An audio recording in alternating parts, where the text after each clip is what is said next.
Good morning student. कैसे हैं बेटा आप सभी? अच्छे होंगे आप सभी, आशा करता हूँ। और आप सभी को जो मैंने इस जो चैप्टर है वर्किंग ऑफ द इंस्टीट्यूशंस, इसके नोट्स पहले सेंड कर दिए थे 2 दिन। तो इसमें आपने वो सभी अपने जो नोट्स हैं वो फिर नोटबुक में साफ और सुंदर लिख भी लिए होंगे। तो आप सबसे पहले इस लेक्चर को स्टार्ट करने से पहले हम बात करेंगे, तो आप अपनी नोटबुक्स ओपन करेंगे और साथ साथ इसमें लेक्चर जो हमने नोट्स करवाए हैं उनके हिसाब से आप समझेंगे जो मैं पढ़ा रहा हूँ। बेटा जैसे हमने पढ़ा था कि what is democracy and why democracy, means लोकतंत्र क्या है और लोकतंत्र क्यों है, ये हमने पढ़ा। फिर हमने बेटा इसमें पढ़ा था कॉन्स्टिट्यूशंस, मीन्स संविधान। एक डेमोक्रेटिक कंट्री में कॉन्स्टिट्यूशंस का क्या मेन रोल्स है, इसके बारे में हमने पढ़ा। उसके बाद हमने ये भी जाना कि कॉन्स्टिट्यूशंस के बगैर डेमोक्रेसी पॉसिबल्स नहीं है, रिटन रूल एंड रेगुलेशंस के बगैर। फिर हमने बेटा इलेक्शंस की इंपॉर्टेंस पढ़ी कि किस प्रकार से एक डेमोक्रेटिक कंट्री में इलेक्शंस की इंपॉर्टेंस होती है, और विदाउट इलेक्शंस बेटा डेमोक्रेसी क्या नहीं है, पॉसिबल नहीं है। इसी प्रकार से डेमोक्रेसी गवर्नमेंट के एक हम मेन पिलर्स के बारे में पढ़ने जा रहे हैं, वो है इंस्टीट्यूशंस, संस्थाएं। देखिए कोई भी गवर्नमेंट होती है या किसी भी कंट्री की जो गवर्नमेंट है वो उस देश की संस्थाएं, जो उस गवर्नमेंट की जो संस्थाएं होती हैं, जो इंस्टीट्यूशंस होते हैं, उनके बगैर उसको रन करना पॉसिबल्स नहीं है। किसी भी प्रकार का जो डिसीजन लिया जाता है, या जुडिशरी हो या एग्जीक्यूटिव वर्क हो, या हम बात करते हैं लेजिस्लेचर से रिलेटेड वर्क हो, वो सभी वर्क्स बेटा इंस्टीट्यूशंस के माध्यम से ही किए जाते हैं। इस वजह से सबसे पहले तो गवर्नमेंट, तो बेटा गवर्नमेंट जानते हैं आप सभी कि गवर्नमेंट क्या है, एक इलेक्टेड बॉडीज होती है जो बेटा पूरे देश के, जो हम बात करते हैं इकोनॉमिक्स या पॉलिटिकल्स, या हम बात करते हैं अन्य जो सोशल्स जो डिसीजंस होते हैं, वो डिसीजंस लेने वाली जो बॉडीज को हम क्या कहते हैं, गवर्नमेंट कहते हैं। गवर्नमेंट के बेटा 3 ऑर्गन्स हैं, एग्जीक्यूटिव्स जिसे हम कहते हैं कार्यपालिका, लेजिस्लेचर्स जिसे हम कहते हैं विधायिका, और बेटा जुडिशरी जिसे हम कहते हैं न्यायपालिका। मींस अगर हम बात करते हैं, हमने गवर्नमेंट की जो पावर्स है उसको 3 ऑर्गन्स में क्या किया है, डिवाइड किया है। और इन 3 ऑर्गन्स के माध्यम से ही हम गवर्नमेंट के जो डिफरेंट जो इंस्टीट्यूशंस हैं उनका वर्क के बारे में पढ़ेंगे कि गवर्नमेंट के जो डिफरेंट जो इंस्टीट्यूशंस है वो किस प्रकार से वर्क करते हैं, वो किस प्रकार से गवर्नमेंट के कार्यों में हेल्प करते हैं, उन सभी के बारे में इस चैप्टर में हम पढ़ेंगे बेटा। तो इसमें जैसे एग्जीक्यूटिव का होता है बेटा कार्यपालिका, मीन्स इसमें हम बात करते हैं कार्यपालिका में अगर हम सेंट्रल गवर्नमेंट की बात करते हैं तो प्राइम मिनिस्टर्स या काउंसिल्स ऑफ मिनिस्टर्स, मीन्स प्रधानमंत्री, और बेटा जो केंद्रीय मंत्री होते हैं उनसे क्या बनती है, एग्जीक्यूटिव बनती है, जो क्या करती है बेटा विभिन्न प्रकार के जो नेशनल जो रिलेशन से रिलेटेड जो इशू होते हैं उन पर क्या लेते हैं, डिसीजंस लेते हैं और कार्य करते हैं। इसी प्रकार से लेजिस्लेटर जो विधायिका होती है वो डिफरेंट प्रकार के नए जो रूल एंड रेगुलेशंस का क्या करती है, फॉर्मेशंस करती है। और बेटा जुडिशरी क्या करती है, उनको एक्सप्लेन करती है, और भी जो विभिन्न प्रकार से न्याय जो सिस्टम है, जस्टिस है, उसको बेटा मेंटेन रखती है। इस प्रकार से इन जो 3 ऑर्गन्स हैं, इन सभी का अपने आप में एक अपना सेपरेट क्या है, वर्क है। इस वर्क को समझने से पहले आपकी जो लेसन्स है उसमें दिया गया बेटा मंडल कमीशंस। मंडल कमीशंस का अर्थ यहाँ पर बेटा ये है कि हमारी इंडियन गवर्नमेंट ने बेटा सेकंड बैकवर्ड क्लासेस कमीशंस की स्थापना की 1979 में। इस कमीशंस का जो हेड है वो बेटा बीपी मंडल्स को बनाया गया। बीपी मंडल्स द्वारा जो बनाया गया जो हेड जो कमीशंस था, इस कमीशंस ने बेटा अपनी रिपोर्ट 1980 में सौंपी भारत सरकार को। और इस रिपोर्ट्स के माध्यम से उन्होंने क्या रिपोर्ट सौंपी बेटा, उसमें हम बात करते हैं, उन्होंने कहा कि 27% गवर्नमेंट जॉब में रिजर्वेशन होना चाहिए जो सोशली और इकोनॉमिक जो बैकवर्ड क्लासेस हैं उनके लिए।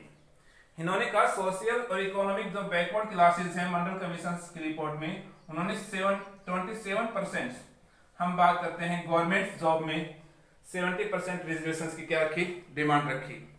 लेकिन बेटा गवर्नमेंट जब ये 1980 में इसका जो हम बात करते हैं कमीशन की रिपोर्ट आई, तो गवर्नमेंट ने इसको लागू नहीं किया। इसको लागू किया बेटा जब जनता दल पार्टी है, जिन्होंने 1989 की हम बात करते हैं इलेक्शंस में मेजोरिटी हासिल की, जनता दल ने 1989 के इलेक्शंस में। और जनता दल ने जब सरकार बनाई तो बेटा जनता दल सरकार ने उस समय जो वीपी सिंह जो क्या बने, प्राइम मिनिस्टर बने, और उन्होंने इस मंडल कमीशन की रिपोर्ट को क्या किया बेटा, लागू किया, क्योंकि उन्होंने अपने मैनिफेस्टो में इसको शामिल किया था। जब चुनाव चल रहे थे तो बेटा वीपी सिंह ने कहा था कि अगर हमारी सरकार सत्ता में आई तो हम मंडल कमीशन की जो रिपोर्ट्स को क्या करेंगे, लागू करेंगे। मींस अदर बैकवर्ड क्लासेस को बेटा हम 27% गवर्नमेंट जॉब में क्या देंगे, रिजर्वेशंस देंगे। और इसका परिणाम यह हुआ कि बेटा जो इस पार्टी को अधिक वोट मिले चुनाव में 1989 के इलेक्शंस में, और इस वजह से ये सबसे बड़ी पार्टी बनी। और कोalition गवर्नमेंट होने के बावजूद भी इस सरकार ने बेटा मंडल कमीशन की रिपोर्ट को क्या किया, लागू किया। तो ये आपके इसमें दिया गया था चैप्टर में स्टार्टिंग में। अब हम इस चैप्टर के जो वर्किंग ऑफ द इंस्टीट्यूशंस है इस टॉपिक पर आते हैं। इसमें सबसे पहले हम लेते हैं बेटा पार्लियामेंट, संसद। देखिए बेटा संसद किन से मिलकर बनती है। पार्लियामेंट है वो 2 हाउस, जिसे राज्यसभा और लोकसभा, और साथ में बेटा हम बात करते हैं प्रेसिडेंट से मिलकर के बनती है। पार्लियामेंट 2 हाउस और प्रेसिडेंट से मिलकर के बनती है संसद। इसमें राज्यसभा बेटा जिसको अपर हाउस कहा जाता है, राज्यसभा को अपर हाउस भी कहा जाता है, राज्यसभा को बेटा परमानेंट हाउस भी कहा जाता है। क्यों, इसका कारण है, देखिए बेटा राज्यसभा के जो मेंबर्स होते हैं उनको पीपल्स डायरेक्ट इलेक्ट नहीं करते हैं, पहली बात तो ये है। दूसरा, राज्यसभा एक ऐसा हाउस है जिसके मेंबर्स को एक साथ डिसॉल्व्स या हम कह सकते हैं रिटायर नहीं होते ही, क्योंकि इसके सभी जो 1/3 मेंबर्स होते हैं बेटा वो एवरी 2 इयर्स हम बात करते हैं, आफ्टर 2 इयर्स बाद हम देखते हैं इसके 1/3 जो मेंबर्स होते हैं वो रिटायर हो जाते हैं, और उनके स्थान पर न्यू मेंबर्स को क्या किया जाता है, इलेक्ट किया जाता है। इनका इलेक्शंस बेटा जो हम बात करते हैं लेजिस्लेटिव असेंबली के जो इलेक्टेड जो मेंबर्स होते हैं मींस एमएलए होते हैं, वो राज्यसभा के मेंबर्स को क्या करते हैं, इलेक्ट करते हैं अपने स्टेट से। इस वजह से यहाँ इसके सभी जो मेंबर्स होते हैं वो एक साथ अपने पद से नहीं हटते हैं, इस वजह से ये परमानेंट बना रहता है। इस वजह से इसे परमानेंट हाउस कहा जाता है। इसके जो मेंबर्स का जो इलेक्शन होता है वो राज्यसभा के मेंबर्स का इलेक्शन 6 इयर्स के लिए होता है। जब भी कोई भी राज्यसभा को कोई मेंबर सिलेक्ट किया जाता है तो वो 6 वर्ष के लिए चुना जाता है। इसके 1/3 जो मेंबर्स होते हैं मैंने आपको बताया वो एवरी 2 इयर्स आफ्टर 2 इयर्स बाद क्या जाते हैं, रिटायर हो जाते हैं, और उनके स्थान पर नए मेंबर्स को क्या किया जाता है, इलेक्ट किया जाता है। इस प्रकार से ये प्रोसेस रेगुलर चलता रहता है। लेकिन लोकसभा बेटा इसको लोअर हाउस कहा जाता है, और इसका जो ट्रेनो पीरियड है वो क्या है, 5 इयर्स है। देखिए अपने यहाँ प्रत्येक 5 वर्ष बाद क्या होते हैं, चुनाव होते हैं, और हम बेटा MP means member of parliament को चुनते हैं। तो मींस इसका जो ट्रेनो पीरियड है, जो इसका समय काल है इसके मेंबर्स का वो 5 इयर्स है। आफ्टर 5 इयर्स बाद बेटा सभी के सभी मेंबर्स को पुनः किया जाता है, दोबारा इलेक्ट किया जाता है। इनका इलेक्शंस बेटा हम बात करते हैं पीपल्स डायरेक्ट करते हैं। हमने कहा था कि राज्यसभा के जो मेंबर्स होते हैं उनका इलेक्शन हम इनडायरेक्ट करते हैं, मींस हम पहले क्या करते हैं, लेजिस्लेटिव असेंबली के मेंबर्स को इलेक्ट करते हैं, एमएलए को, और एमएलए क्या करते हैं, राज्यसभा के मेंबर्स को इलेक्ट करते हैं। जबकि लोकसभा के जो मेंबर्स होते हैं एमपी, जिसे हम कहते हैं मेंबर ऑफ पार्लियामेंट, उनको हम बेटा डायरेक्ट क्या करते हैं, पीपल्स इलेक्ट करते हैं। तो इस वजह से यहाँ जो राज्यसभा है उससे अधिक पावरफुल कौन होगी, लोकसभा होगी। कारण क्योंकि इनको पीपल्स डायरेक्ट इलेक्ट कर रहे हैं और इनको बेटा इनडायरेक्ट, तो लोगों के प्रति रिस्पॉन्सिबल कौन हुई, लोकसभा हुई। इस वजह से लोकसभा के पास अधिक पावर होती है।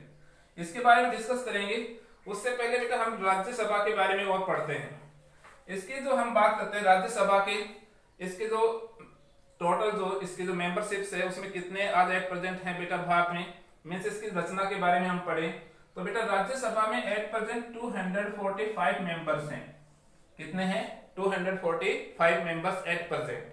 इनमें से 12 मेंबर्स प्रेसिडेंट क्या करता है बेटा, नॉमिनेट या क्या करता है, चुनता है। इसके जो 12 मेंबर्स हैं उनको प्रेसिडेंट क्या करता है, चुनता है। 12 मेंबर्स को प्रेसिडेंट इलेक्ट करता है। बचे कितने बेटा, इसमें 233 जो मेंबर्स होते हैं वो बेटा लेजिस्लेटिव असेंबली के इलेक्टेड जो मेंबर्स होते हैं वो इनको इलेक्ट करते हैं।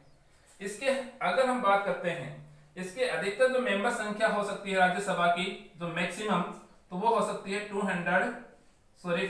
कितनी हो सकती है? 250 इसकी अधिकतम मेंबर संख्या हो सकती है। तो इसकी जो रचना है राज्यसभा की ध्यान रखने की बात है। एट प्रेजेंट इसके जो मेंबर्स की संख्या है वो 245 है। इनमें से 12 जो मेंबर्स है वो प्रेसिडेंट क्या करता है? नॉमिनेट करता है। 233 हम बात करते हैं जो लेजिस्लेटिव असेंबली के मेंबर्स वो इनको इलेक्ट करते हैं। और मैक्सिमम राज्यसभा की जो मेंबर्स की संख्या हो सकती है वो कितनी? 250। अब लोकसभा की बात करते हैं रचना की। तो लोकसभा में एट प्रेजेंट बेटा 545 मेंबर्स हैं। एट प्रेजेंट कितने? 545 मेंबर्स हैं। इनमें से 2 मेंबर्स को प्रेसिडेंट क्या करता है? नॉमिनेट करता है, जो एंग्लो इंडियंस होते हैं। क्या होते हैं? एंग्लो इंडियंस मेंबर्स होते हैं। बचे इसमें बेटा 543 मेंबर्स। 543 मेंबर्स को बेटा पीपल्स क्या करते हैं? डायरेक्ट इलेक्ट करते हैं। लोकसभा की अधिकतम जो मेंबर संख्या हो सकती है वो 552 मींस मैक्सिमम जो मेंबर संख्या हो सकती है वो 552 हो सकती है। अब इनकी बात करते हैं पावर्स की। तो बेटा पार्लियामेंट में जिस राज्यसभा है और लोकसभा है, इनकी पावर्स काफी हैं और इनकी पावर्स लगभग बेटा सेम है, कुछ डिफरेंस है। जैसे राज्यसभा की अगर हम पावर लिख रहे हैं तो वो पावर्स लोकसभा के पास भी होती हैं। इनमें से कुछ डिफरेंस हो सकता है। जैसे लेजिस्लेटिव पावर्स है मींस जितने भी जो हम बात करते हैं बिल्स हैं वो बेटा इन दोनों हाउस में क्या होते हैं? पेश किए जाते हैं, एक मनी बिल को छोड़ करके। मनी बिल सिर्फ लोकसभा में ही प्रेजेंट किया जाता है first times. Rajya Sabha money bills को सिर्फ 14 डेज के लिए क्या कर सकता है? डिले कर सकता है, उसको पास होने से रोक नहीं सकता है।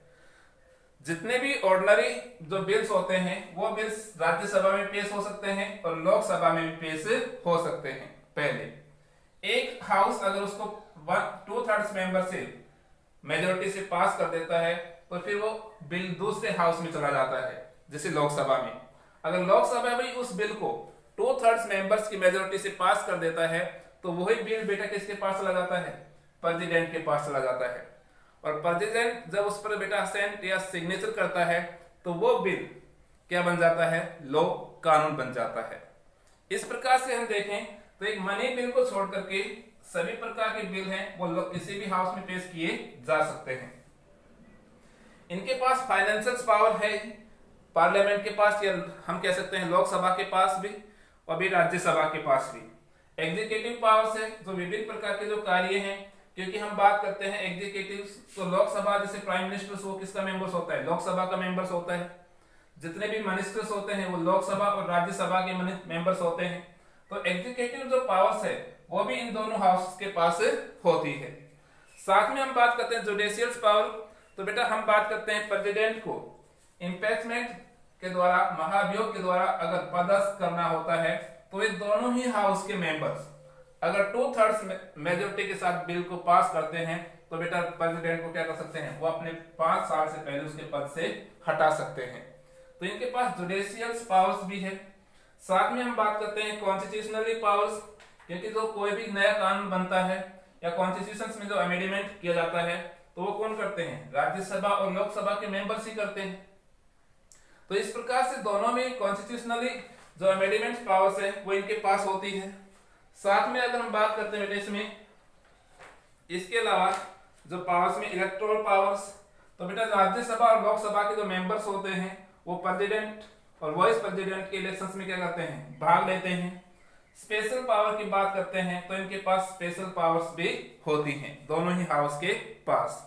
लेकिन लोकसभा इसमें सबसे ज्यादा क्या है? पावरफुल है। लोकसभा और बेटा राज्यसभा के जो हम बात करते हैं प्रिजाइडिंग ऑफिसर होते हैं, तो लोकसभा का जो प्रिजाइडिंग ऑफिसर होता है वो स्पीकर होता है। कौन होता है? स्पीकर। जो लोकसभा का क्या होता है? मेंबर्स होता है। और लोकसभा के जो मेंबर्स हैं वो अपने में से किसी एक मेंबर्स को लोकसभा का क्या प्रिजाइडिंग ऑफिसर के रूप में स्पीकर के रूप में से इलेक्ट करते हैं। जबकि राज्यसभा का जो प्रिजाइडिंग ऑफिसर होता है वो वाइस प्रेसिडेंट होता है। कौन होता है बेटा? वाइस प्रेसिडेंट राज्यसभा का प्रेसिडिंग ऑफिसर होता है, जबकि लोकसभा का प्रेसिडिंग ऑफिसर कौन होता है? स्पीकर होता है। स्पीकर की बात करते हैं रोल्स की, तो बेटा एट प्रेजेंट हमारे यहाँ पर ओम बिरला है, वो स्पीकर हैं लोकसभा के। और स्पीकर बेटा जो लोकसभा की जितने भी जो कानूनी कार्रवाई होती है या उसमें जो भी मीटिंग्स होती हैं उनका अध्यक्षता करता है, किसी भी मेंबर्स को क्वेश्चन पूछने के लिए परमिशन देता है। कौन सा बिल्स मनी बिल्स है या बेटा हम बात करते हैं ऑर्डिनरी बिल्स है, उसको भी डिफाइन कौन करता है? बेटा लोकसभा स्पीकर करता है। लोकसभा स्पीकर अगर किसी मिसबिहेव पर किसी भी मेंबर्स को बेटा क्या कर सकता है? हाउस से वॉकआउट करने के लिए बाध्य कर सकता है, उसको बेटा हाउस में एंट्री पर बैन भी कर सकता है। इस प्रकार की पावर्स लोकसभा स्पीकर के पास होती हैं।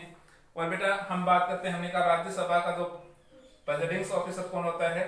वाइस प्रेसिडेंट होता है। तो इसमें इसके साथ फिर हम आगे बढ़ते हैं। तो स्पीकर की पावर्स के बाद बेटा हमें बात आती है इसमें एग्जीक्यूटिव्स, ये हम बात करते हैं। तो एग्जीक्यूटिव्स के बारे में हमने पढ़ा ही है कि एग्जीक्यूटिव्स टू टाइप्स की हो सकती है बेटा। कौन कौन सी? इसमें दो टाइप्स की, एक तो पॉलिटिकल एग्जीक्यूटिव्स और एक होती है परमानेंट एग्जीक्यूटिव्स। पॉलिटिकल एग्जीक्यूटिव्स में मैंने आपको बताया था कि हमारे सेंटर में प्राइम मिनिस्टर्स और बेटा कौन? Councils of ministers. स्टेट में बेटा हम बात करते हैं अपने जितने भी चीफ मिनिस्टर्स और जो मिनिस्टर्स होते हैं उनसे क्या बनती है? स्टेट की एग्जीक्यूटिव बनती है। इस प्रकार से इनमें एग्जीक्यूटिव ये तो होगी पॉलिटिकल एग्जीक्यूटिव जो लोगों द्वारा इलेक्ट की जाती है फिक्स टाइम्स के लिए, उसके बाद उनको चेंज किया जा सकता है आफ्टर इलेक्शंस। और एक होती है बेटा हम बात करते हैं परमानेंट एग्जीक्यूटिव, स्थायी, जिसे हम बात करते हैं बेटा आईएएस आईपीएस जो अधिकारी होते हैं वो परमानेंट मींस जो गवर्नमेंट सर्विसेज में जो जॉब कर रहे हैं बेटा वो किस में आ जाते हैं? परमानेंट एग्जीक्यूटिव्स में आते हैं। और बेटा पॉलिटिकल एग्जीक्यूटिव चेंज होती रहती है, लेकिन परमानेंट एग्जीक्यूटिव्स लगातार क्या करती रहती है? वर्क करती रहती है। और बेटा ये पॉलिटिकल एग्जीक्यूटिव्स के अधीन जो परमानेंट जो हम बात करते हैं एग्जीक्यूटिव क्या करती है? वर्क करती है। तो आज आपको यहीं तक पढ़ना है बेटा, कल हम इसको प्राइम मिनिस्टर से स्टार्ट करेंगे।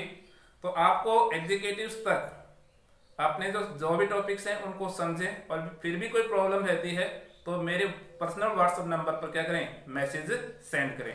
धन्यवाद।